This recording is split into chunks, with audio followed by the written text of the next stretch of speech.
Hello student, মই Pallavi Barua from ACS Dibrugarh আমি আজি last year ADRE question paper কিছু question discuss কৰিম তো first question what was the last capital of Ahom kingdom Ahom kingdomৰ শেষৰখন capital বা শেষৰখন ৰাজধানী কি আছিল তো Ahom kingdomৰ যোনখিনি ৰাজধানী আছিল ৰাজধানীখিনি প্ৰায় আমাৰ questions আমি দেখিবলৈ পাওঁ আমি এবাৰ চাই লওঁ প্ৰথমৰখন ৰাজধানী আছিল চৰাইদেউ তাৰ পাছত আৰু আছিল সৰগুৱা গড়গাঁও জোৰহাট এনেধৰণে বিভিন্ন ধৰণৰ জেগাবিলাকক আহোম সাম্ৰাজ্যৰ ক্যাপিটাল হিচাপে চুজ কৰা হৈছিল ঠিক একেদৰে একবাৰে শেষৰখন আছিল জোৰহাট আৰু প্ৰথমৰখন আছিল চৰাইদেউ এইটা আমি ইম্পৰ্টেন্ট মনত ৰাখিবলগীয়া কথা হয় যে প্ৰথমৰ ৰাজধানীখন আছিল চৰাইদেউ আৰু শেষৰখন আছিল জোৰহাট তো ইয়াতে অপচন হ'ব জোৰহাট বি দেন what was the name of Srimanta শংকৰদেৱৰ grandmother হিমন্ত শংকৰদেৱৰ grandmother নাম আইতাকৰ নাম কি আছিল হিমন্ত শংকৰদেৱৰ হৈতে জড়িত থকা এই মানুহসকল খুবেই ইম্পৰ্টেন্ট হয় তেওঁলোকৰ ওপৰত প্ৰায় আমি কোৱেশ্চন আহা দেখিবলৈ পাওঁ ইয়াত হিমন্ত শংকৰদেৱৰ গ্ৰেণ্ডমাদাৰৰ নাম আছিল খেৰহুতি ঠিক আছে আৰু ইয়াৰ লগতে আমি চাই লওঁ শ্ৰীমন্ত শংকৰদেৱৰ হৈতে জড়িত থকা আৰু বিশেষ কিছুমান মানুহৰ নাম কুকুম্বৰ ভূঞা আৰু সত্যসন্ধা তেখেতৰ প্যাৰেন্টস আছিল কুকুম্বৰ ভূঞা তেখেতৰ দেউতাক আছিল আৰু সত্যসন্ধা তেখেতৰ মাক আছিল ঠিক একেদৰে খেৰহুতি আছিল তেখেতৰ গ্ৰেণ্ডমাদাৰ আৰু মহেন্দ্ৰ কণ্ডলী আছিল শ্ৰীমন্ত শংকৰদেৱৰ টিচাৰ ঠিক আছে his guru or childhood teacher at the টুল হে টুলসমূহত তেখেতৰ যোনজন গুৰু আছিল তেখেত আছিল Mahendra Kandali then next question who was known as the lion of Mysore হিচাপে কাক জনা যায় First option Adil Shah, second option Hyder Ali, third Krishna Raja Wodeyar and Tipu Sultan. Yet option hobo Tipu Sultan. Ami Tipu Sultaner bikhoye okoman sai lo. Lion of Mysore boli Tipu Sultanok refer kora hoy. Tekhetor full name asile Sultan Fateh Ali Sahab Tipu. Aru tekhete Mysore jonkon kingdom asile hekhon rule korisile. Tekhetok Lion of Mysore boli koa hoy karon tekhete jontu bravery dekhaisile, jontu strength dekhaisile against British hokolor biruddhe tekhete juice korisile. যে strong resistance against British East India Company. Because of that, he was called as Lion of Mysore. ঠিক আছে তো এই কাৰণে এই টিপু সুলতানটো আমাৰ কাৰণে important হৈ যায় then which state of India has Jallianwala Bagh তো ইয়াৰ উত্তৰটো হৈছে পাঞ্জাবত এই জালিয়ানৱালা বাগ আছে আৰু জালিয়ানৱালা বাগৰ এটা হিষ্টৰিকেল ইম্পৰ্টেন্স আছে হিষ্টৰিকেল ইম্পৰ্টেন্সটো আমি চাই লওঁ এবাৰ ইভেন্টটো খুব এটা দুখৰ এটা ম্যাসেকাৰ এটা আছিল জালিয়ানৱালা বাগ ম্যাসেকাৰ এটো 1919 ত হৈছিল 13 এপ্ৰিলত ফ্ৰীডম ষ্ট্ৰাগলৰ সময়ত ইয়াৰ এই ট্ৰেজিক ইভেন্টটো হৈছিল আৰু 1000 অফ পিপল গেদাৰ কৰিছিল এটা পিসফুল মিটিংৰ কাৰণে এই পিসফুল মিটিংখনত ৰেজিনেল ডায়াৰে ব্লক কৰি দিছিল সেই বাগটোৰ সেই গাৰ্ডেনখনৰ এন্ট্ৰেন্সটো ব্লক কৰি দিছিল আৰু এই আনাৰ মানুহবিলাকৰ ওপৰত ফায়াৰিং কৰা হৈছিল হেকাৰণে এই জালিয়ানৱালা বাগ ইভেন্টটো আমাৰ ফ্ৰীডম ষ্ট্ৰাগলৰ পইণ্ট অফ ভিউৰ পৰা ইম্পৰ্টেন্ট হৈ যায় আৰু এটো হৈছিল 13th এপ্ৰিল অফ 1999 ত আৰু এই জালিয়ানৱালা বাগ যোনটো বাগ হয় এটো স্থিত হয় পাঞ্জাবত which of the following countries was a part of the Axis group during the World War II World War II দুটা গ্ৰুপিং আছিল World War II দুটা গ্ৰুপিং আমি চাই লওঁ the two sides এটা আছিল Axis group আৰু এটা আছিল Allies তো Axis গ্ৰুপত আছিল জাপান Italy and Germany আৰু যোনটো Allies আছিল France, America, Britain আৰু Soviet Union ঠিক আছে then the ruins of Angkor Wat are in which country তো কোনটো কান্ট্ৰিত এই Angkor Wator ruins সমূহ পোৱা যায় বা ভগ্নাৱশেষ সমূহ পোৱা যায় so Angkor Wat is the largest religious monuments in the world এটা আমাৰ worldৰ one of the largest religious monument হয় আৰু এটো আমাৰ এছিয়াৰ কেম্বোডিয়াত আছে ইয়াত এই যোনটো মন্দিৰ হয় এই যোনটো টেম্পল হয় এটো বিল্ড কৰিছিল বা বনাইছিল সূৰ্যবৰ্মন টুৱে তেখেতে 1113 সেঞ্চুৰী বা 1130 ৰ পৰা 1150 ৰ ভিতৰ সময়ত তেখেতে বনাইছিল এটো এটা হিন্দু টেম্পল হিচাপে বিষ্ণু গডক ডেডিকেট কৰি পেলাই বনোৱা হৈছিল তো এটো ইম্পৰ্টেন্ট হৈ যায় আমাৰ কাৰণে যে কোনে বনাইছিল Angkor Wat টেম্পলটো আৰু কোনটো ৰিলিজিয়নত ইয়াক প্ৰিচিংৰ কাৰণে বনোৱা হৈছিল বিষ্ণু গডক প্ৰিচিংৰ কাৰণে বনোৱা হৈছিল Then which of the following countries does Assam share international borders with Assam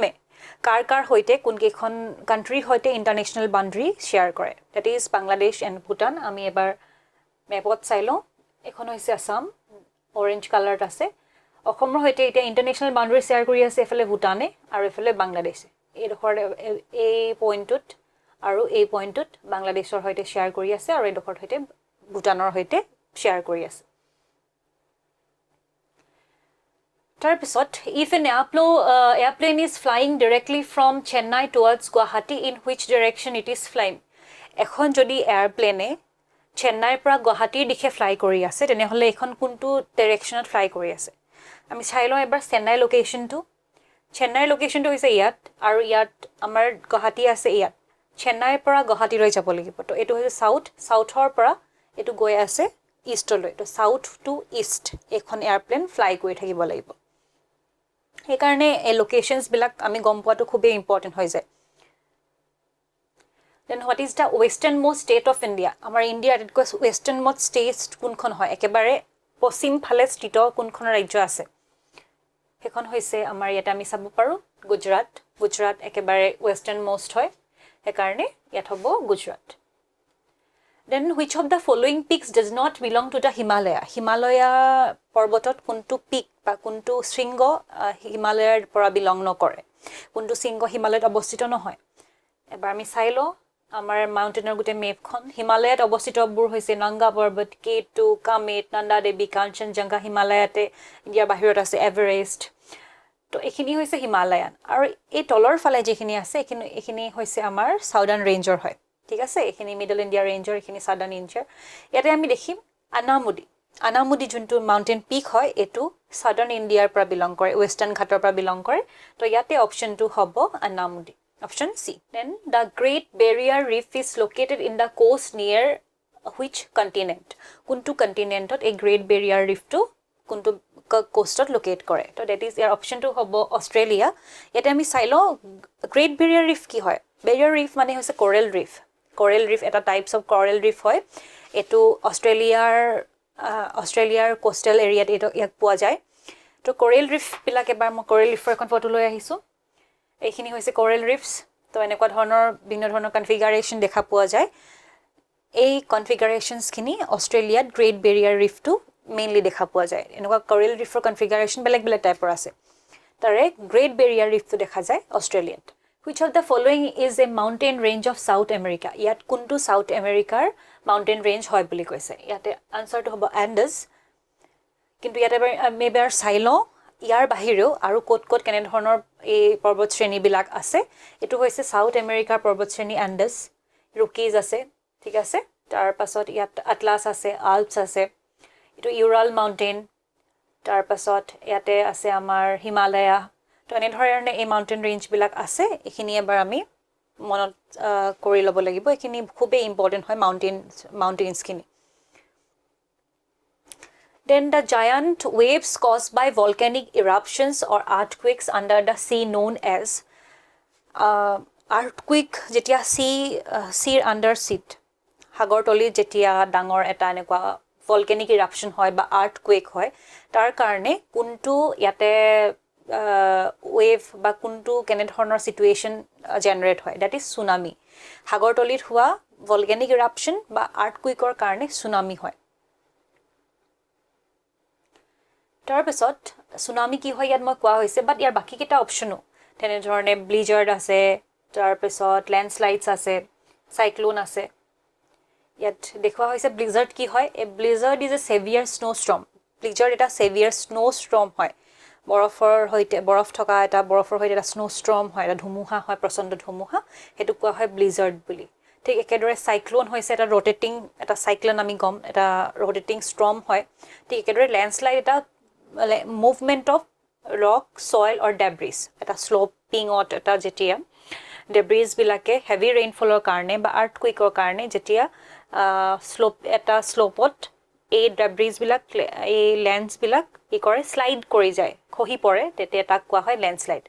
to egitao yar logote important porighotona hoy ami monor rakhibo lagibo who is the chairman of the Rajya Sabha to Rajya Sabhar chairman jon kun hoy Rajya Sabhar chairman jon hoise the vice president amar jonjon uporashtrapati ba vice president hoy tekhete hoise amar India'r Rajya Sabhar chairman মানে article আমাৰ যোনটো 64 হয় Indian কনষ্টিটিউশ্যনত তাতে mention কৰা হৈছে যে vice প্ৰেচিডেণ্টজনক আমাৰ x অফিচিঅ' chairman হিচাপে বা পূৰ্ব নিৰ্ধাৰিত চেয়াৰমেন হিচাপে ৰাজ্যসভাৰ তেখেতক নিৰ্ধাৰিত কৰা হ'ব সেইটো মেনশ্যন কৰা হৈছে কনষ্টিটিউশ্যনতে তো সেইকাৰণে তেখেতৰ এটা ডিউৱেল ৰোল আছে তেখেতৰ এটা ডিউটি আছে যে তেখেতে যোনজন উপৰাষ্ট্ৰপতি থাকিব তেখেতে ৰাজ্যসভাৰ চেয়াৰমেন হিচাপেও কাম কাজ কৰি যাব এইডোখৰতে আমাৰ আজিৰ ছেকশ্যনটো শেষ হৈছে আমি আৰু আহিম এনেকুৱা ভিডিঅ'ছ লৈ